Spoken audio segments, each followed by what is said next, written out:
வாலிபனும் யுவதியும் நீங்கள் புரிந்து கொள்ள வேண்டும்.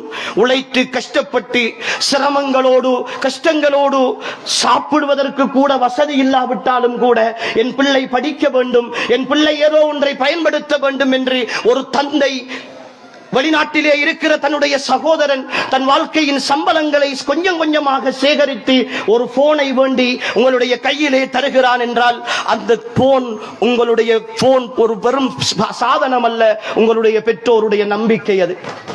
உங்களுடைய பெற்றோருடைய நம்பிக்கை அது, உங்களுடைய பெற்றோருடைய அமானிதம் அது. நீங்கள் செய்கிற இந்த காதலின் பெயரால் உங்களுடைய பெற்றோருக்கு தெரியாமல் நீங்கள் செய்கிற விஷயம் அமானித மோசடி. மோசடி ஒரு பெரும் பாவம், அமானித மோசடி ஒரு பெரும் பாவம். இன்னல்லாஹ யஅமுருக்கும் அன் துஅத்துல் அமானாத்தி இலா அஹ்லிஹா. அல்லாஹ் அந்த அமானிதத்தை அதனுடையவர்களுக்கு சரியாக நிறைவேற்றுங்கள் என்று கட்டளையிடுகிறான். அல்லாஹ்வுடைய கட்டளைக்கு மாறு செய்கிற ஒரு விஷயம் அது. அன்புக்குரியவர்களே, அன்புக்குரிய வாலிபர்கள்